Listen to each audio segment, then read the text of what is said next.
In today's video, I'm going to share with you how to use your lag in the golf swing to maximize your speed and improve your quality of contact. Make sure you check out this video.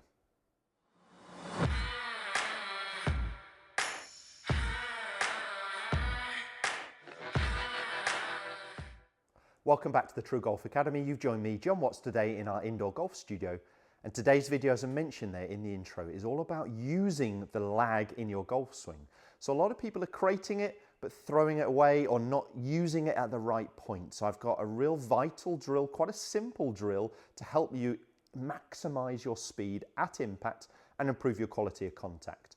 If you're new to my channel and you haven't already, please do consider subscribing. All the info for me just coming on the bottom of the screen right now. Don't forget to hit the little bell icon. It just notifies you every time a new video goes live. Right now, we're going to jump into this one.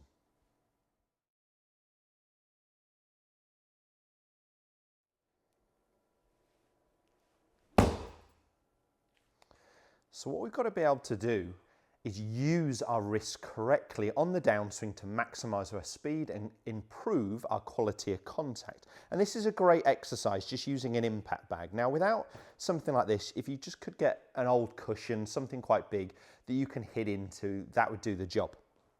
What a lot of golfers are trying to do is hold the angle and rotate. And the reality is the club would miss the top of the ball. They would definitely be topping them from there. And you'll see it's not particularly powerful. So if I hold the angle and rotate my body, it's not a powerful movement there. Holding that angle, your arms at impact would both still look quite buckled in. What we've got to be able to do is down cock our wrists. So yes, we want to create wrist cock in the backswing.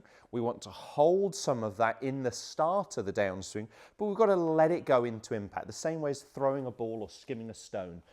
We create that angle so my fingertips are feeling like they're behind the wrist, but there is that snap and that release into impact. If there wasn't that snap and that release, I don't generate very much speed. As soon as I add that snap into it, where I actually let my fingertips catch up with my wrist throwing the ball here, we can create speed. Now we time that with some body rotation, and we're now talking about really maximizing our efforts into impact. So first of all, the cocking and the down cocking.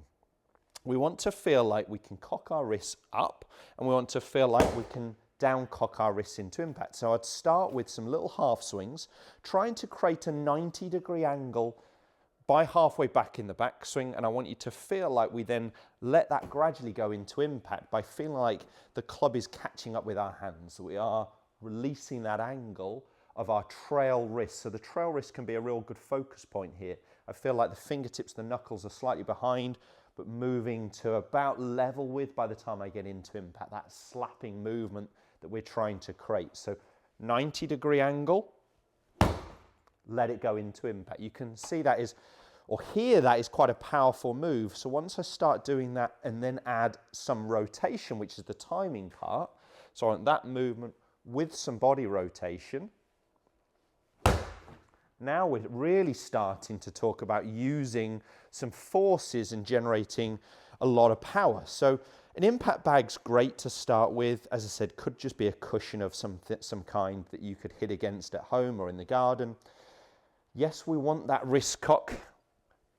Different players develop it at different times. I would really like to see by the time our lead arm is parallel, so sort of 3/4 of the way back, that we've created a 90-degree angle. But there are some people wider, and I'd say with the driver, I wouldn't mind it being a wider movement. I'd expect it to be a slightly earlier wrist cock with an iron because of the angle attack difference.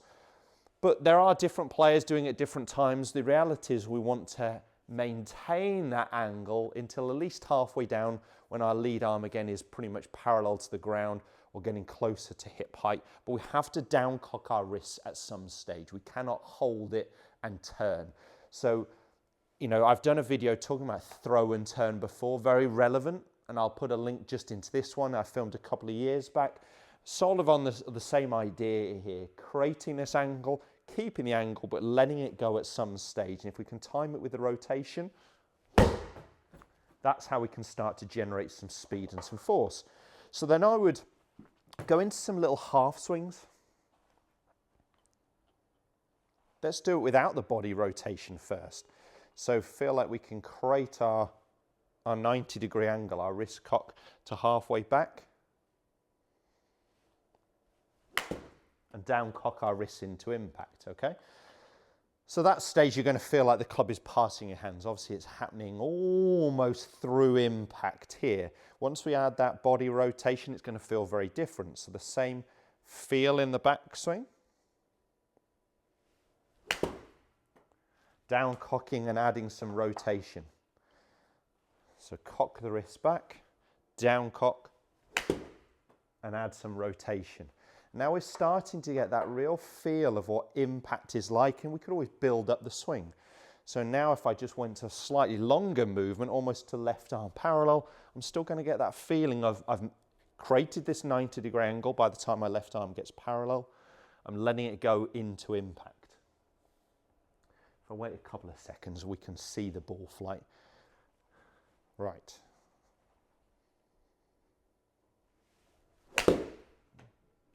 So that felt forceful, that felt powerful.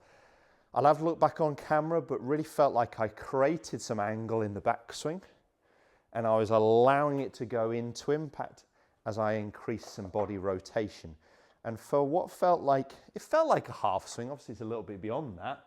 You know, it flew 147 there with a 6-iron, finished at 160.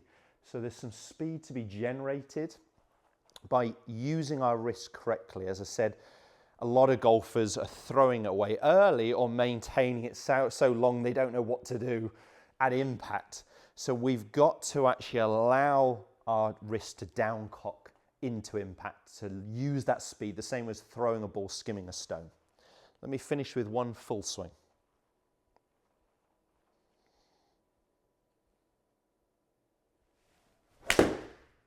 Well, that felt powerful, maybe missing a little left. Might catch the left edge of the green, but that felt very solid into impact, having just done some of those drills and those exercises. So I think it's really a feel that you would take to the course, having done the drills and done the exercises, more than a conscious thought for you. So I'd encourage you to do the drills at home or on the driving range, and then perhaps bleed that into your full swing on the golf course. Very relevant, especially with our irons when we're looking for this descending downward blow as well. If you're new to my channel, as I mentioned at the start, and you haven't already, please do consider subscribing. I'd love to hear from you guys. So if you put some comments below, any videos you'd like me to film, that's really helpful.